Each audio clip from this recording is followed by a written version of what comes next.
سورہ بقرہ کے سٹارٹ میں جو اللہ نے حضرت آدم علیہ السلام کو اتارا ہے تو کیا فرمایا؟ قُلْ اهْبِطُوا مِنْهَا جَمِيعًا، اے آدم اور اس کی ہونے والی ساری قیامت تک کی اولاد تمہیں ہم زمین پہ اتار دیں، اتر جاؤ۔ فَإِمَّا يَأْتِيَنَّكُم مِّنِّي هُدًى، اب یاد رکھنا جب کبھی کوئی ہدایت کی کتاب تمہارے پاس آئی نا، فَمَن تَبِعَ هُدَايَا فَلَا خَوْفٌ عَلَيْهِمْ وَلَا هُمْ يَحْزَنُونَ، تو جو اس کتاب کی پیروی کرے گا اسے نہ کوئی خوف ہوگا نہ کوئی غم ہوگا۔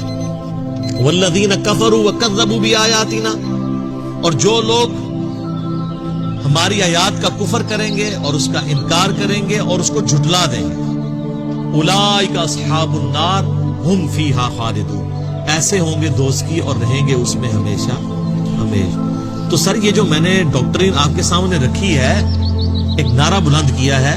یہ قرآن سے ہی ڈائریکٹ کیا ہے کہ قرآن نے کہا کہ کتابوں کا انتظار کرنا۔ اب جو لوگ کتابوں سے توڑ رہے ہیں، میں آپ کو وثوق سے کہتا ہوں کوئی فزکس کا پروفیسر یا میتھ کا پروفیسر اپنی کتاب کی توہین کر دے، وہ دنیا کی کسی یونیورسٹی میں ٹیچنگ نہیں کر سکتا، اور وہ کرتا بھی نہیں ہے۔ دنیا کا سب سے بڑا میتھمیٹیشین ہونا اور ایک چھوٹا سا بچہ اٹھ کے اس کو کہتے کہ سر آپ کے کورس کی کتاب میں جو ایکویشن ہے نا وہ یوں لکھی ہوئی ہے، یہ آپ نے غلط لکھ دی ہے، وہ آئیں بائیں شائیں کیے گا نہیں، فوراً مٹائے گا اور کہے گا سوری، تھینک یو۔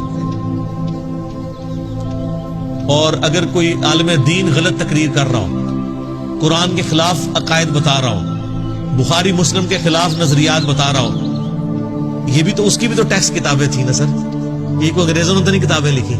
یہ لہذا بات ہے کہ آپ کے بزرگوں نے چھاپی نہیں، ان کو توفیق نہیں ہوئی، انگریزوں کے پرنٹنگ پریس میں چھپی ہوئی ہے، ان پہ ہوتا تو آج بخاری آپ کے ہاتھ میں بھی نہ ہوتی، کتنے کاتب بھرتی کرتے، یہ بھی صدقہ جاریہ ان کے لیے ہی ہے، اگر زندہ ہے تو اللہ اس کے بدلے ان کو ایمان کی دولت دے، مرے وہ کے لیے تو آپ نہیں کر سکتے۔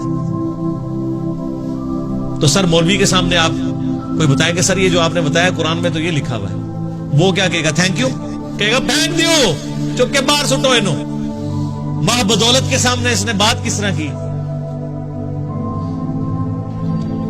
اسی لیے میں کہتا ہوں کہ دنیاوی ٹیچرز جو ہیں اس اعتبار سے کم از کم اپنی کتابوں کا ریکارڈ کر رہے ہیں، اور مذہب کے ٹھیکیدار اپنی کتابوں کی توہین کرتے ہیں۔ تو اب اس کا منطقی انجام ہے کہ جن کتابوں کی بنیاد پہ یہ ہم سے عزت اویل کر رہے تھے،